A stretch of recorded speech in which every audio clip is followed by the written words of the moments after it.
여러분 반갑습니다. 정문성 목사입니다. 공부하는 여러분 심령 가운데 하나님의 은혜가 함께하기를 주의 이름으로 간절히 기원합니다. 기도하겠습니다. 주님 감사합니다. 우리 심령 가운데 예수의 마음을 더욱더 알아가도록 도와주시고 또 예수의 마음 품고 살아가도록 도와주시옵소서. 예수님의 이름으로 기도하옵나이다. 아멘. 오늘 같이 나눌 하나님의 말씀은 요한복음 2장 13절부터 22절까지의 말씀입니다. 오늘 봉독한 말씀은 13절부터 16절까지 제가 봉독하겠습니다.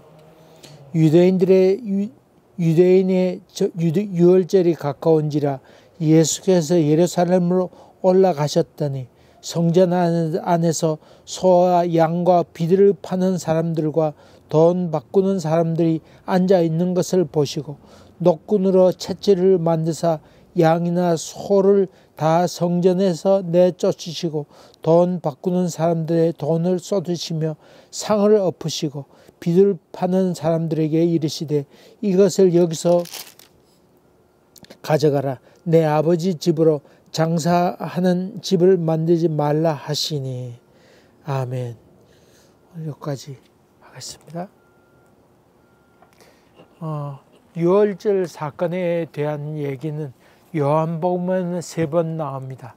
그래서 예수님께서 3년 공생에 지냈다 그렇게 얘기하는 것 이유 가운데 하나가 요한복음 때문에 그렇죠. 이 유월절은 유대인들의 3대 절기 가운데 하나이죠. 다시 말하면 출애굽할 때 이스라엘 민족을 구원해낸 사건이 유월절 사건인데 이것을 기념하기 위하여 남자들은 19세 이상 되는 남자들은 20마일 한 32km 내에 있는 예루살렘에서 32km 내에 있는 사람들은 다 예루살렘 성전에 올라가서 예배를 드리도록 그렇게 규율을 정하고 있죠. 뿐만 아니라 디아스포라 소위 흩어진 유대인들이 꿈에도 소원하는 것은 예루살렘에 가서 예배 드리는 것이 소원이었죠. 이스라엘 사람들이 메카에 가서 예배 드리는 것이 소원이었듯이 유대인들도 그러했습니다.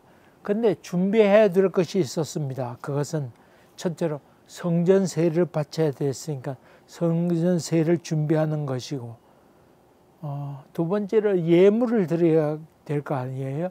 제사 드리려면 소나 양, 비둘기 같은 것을 준비해야 됐습니다. 그런데 이 성전세를 바칠 때는 다른 거로 바쳐서 되지 않았습니다. 쉐켈이라고 하는 이 돈으로 바치도록 그렇게 율법으로 정했습니다. 어느 정도 바쳤냐 하면 그 당시로 봐서 한 이틀분 정도의 임금을 바쳐야 됐습니다. 지금으로 본다고 하면 한 주에 하루에 100불 버는 사람이라고 그러면 이틀 하루에 100불 정도 이틀에 해당하니까 한 200불 정도 바쳐야 된다. 그런 정도였습니다. 하여간 그렇게 해서 예물을 준비해 갔어야 됐습니다. 근데 다 멀리 사는 사람들은 이 쇠켈을 가지고 있을 수 없었죠. 다 자기 돈을 갖고 있었는데 그것을 성전인데 와서 바꾸려고 그러면 환전세를 내야 됐습니다. 근데 환전세를 바꿀 때 부당하게 이득을 취하는 사람들이 거기 있는 사람들이었습니다. 몇 배 이익을 보면서 돈을 착복했던 사람들이 많이 있었습니다. 또 예물 같은 경우 멀리서 그 소나 양 이런 걸 데려오게 되면 돌부리에 부딪히게 되면 발이 상하게 될 것 아닙니까? 그렇게 되면 거기 있는 사람들이 검사할 때 이거 안 되겠다. 그렇게 해서 불합격 받게 되면 도람이 타불 된단 말이죠. 그러니까 멀리서 오는 사람들은 애당서 성전에 와서 거기에 있는 짐승을 사서 바쳤단 말이죠. 그러면서 또 부당 이익을 취하기도 하고 또 거기에 있는 검사하는 사람과 결탁해 가지고 불합격 판정받도록 해서 장사하는 사람하고 이득을 나눠 먹기도 하는 그런 일들이 많이 있었습니다. 그럴 때 예수님께서 그 장면을 보시고 상을 들어 엎으셨습니다. 노끈을 꼬아서 채찍을 만들었다고 하는 것을 봐서 예수님께서 심히 분노하시고 계획적으로 들러 엎으셨다고 하는 것을 알 수 있죠.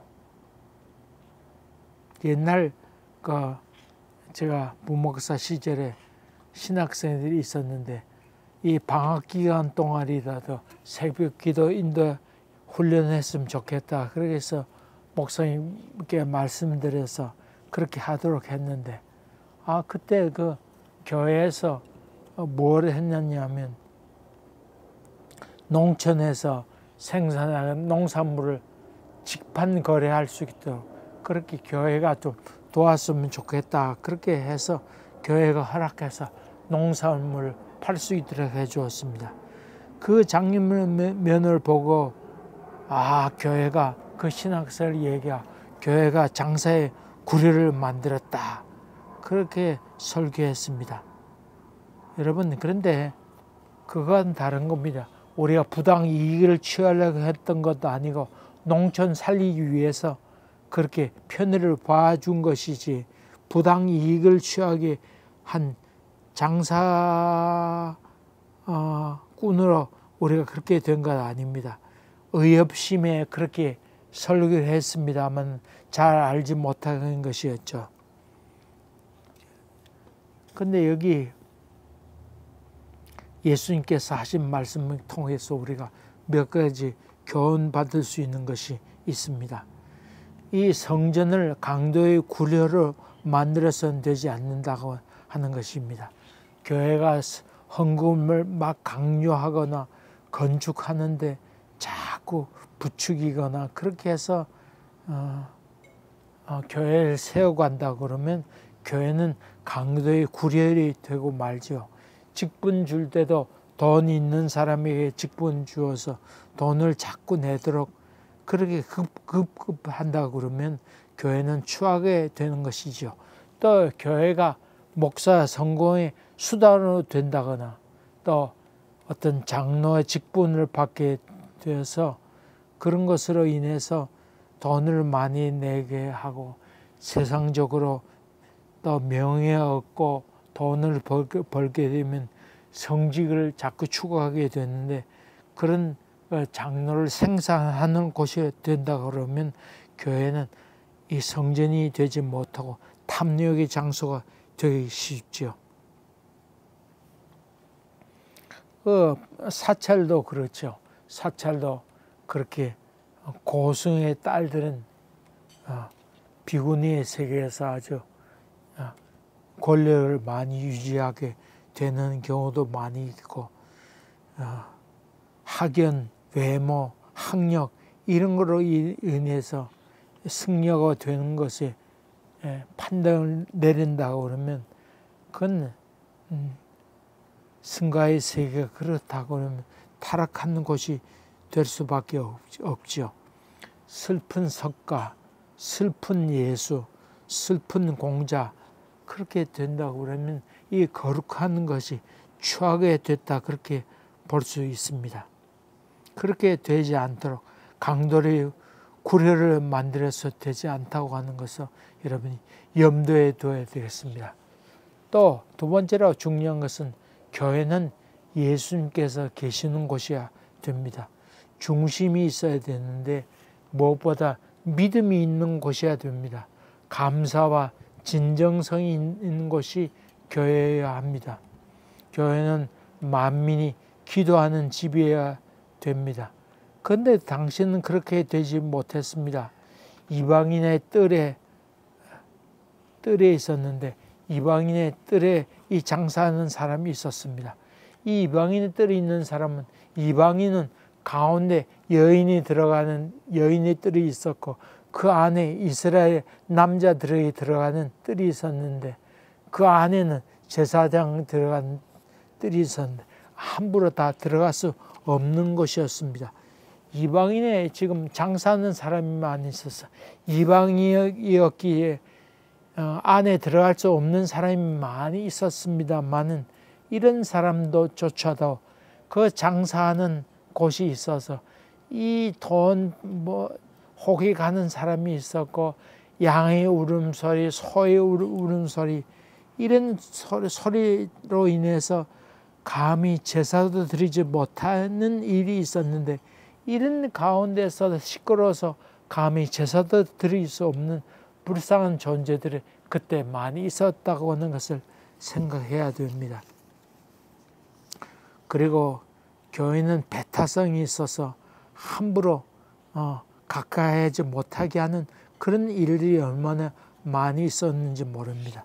또 교회가 냉담해서 새로운 사람이 감히 들어오지 못하게 하고 불친절해서 감히 가운데 들어가지 못하게 하는 일들이 저들 가운데 많이 있었습니다.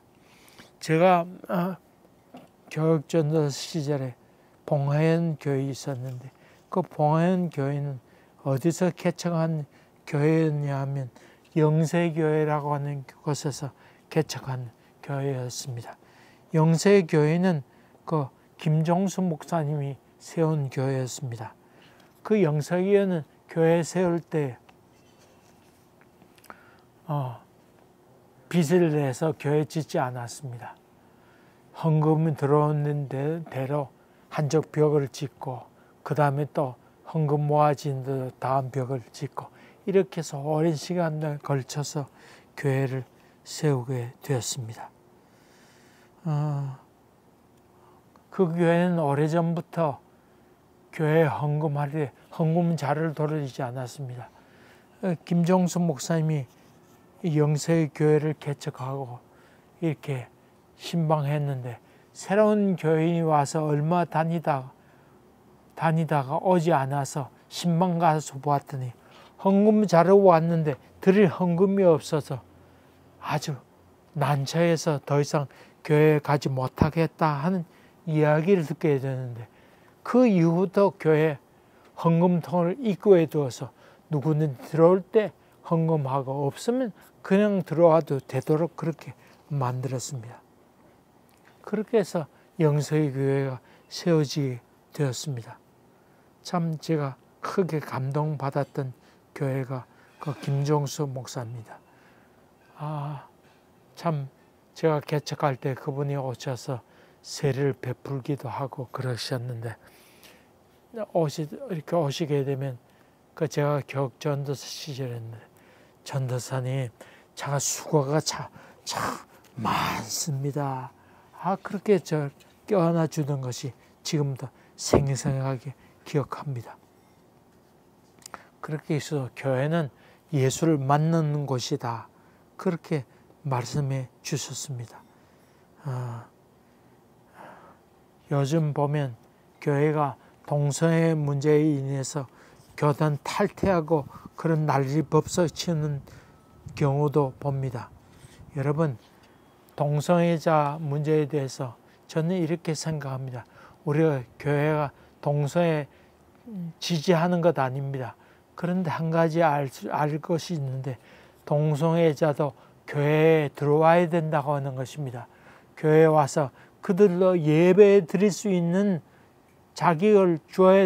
권리를 줘야 된다고 하는 것에 대해서는 저는 조금 더 부정할 수 없습니다. 마치 나는 깨끗한데 그런 사람 교회에 들을 수 없다. 그런 식으로 한다고 하면 교회는 더 이상 교회 아닙니다. 여러분, 죄를 지은 사람이 모이는 것이 교회입니다. 그렇게 해서 누구든지 와서 예배를 드릴 수 있는 곳이 교회여야 된다는 것을 여러분이 기억해야 됩니다. 깨끗해야 됩니다. 그러나 누구든지 와서 주님 만날 수 있는 곳이어야 된다고 하는 것 기억할 수 있게 되기를 간절히 바랍니다. 바랍니다. 한 가지 더 말씀드린다고 하면 우리 영혼을 자꾸 들여다보면서 우리 영혼의 잡초가 무엇인지를 자꾸 뒤돌아보면서 하나하나 뽑아내는 정화의 작업을 부단히 해야 된다고 하는 것입니다. 먼저 그의 나라와 그의 의를 구하면서 깨끗해지려고 부단히 힘쓰는 곳이 교회여야 된다고 하는 것. 그래서 나보다 남을 더 생각하는 교회, 그런 교회를 변모해 가도록 힘쓰는 여러분 교회가 되기를 주의 이름으로 간절히 기원합니다. 기도하겠습니다. 은혜로우신 아버지 하나님, 우리가 하나님 앞에 겸손하게 인도하여 주시고, 그래서 누구든지 와서 예배드릴 수 있는 배타성 있는 교회가 아니고 겸손한 교회가 될 수 있도록 인도하여 주시옵소서. 예수님 이름으로 기도하옵나이다. 아멘. 감사합니다. 또 뵙겠습니다.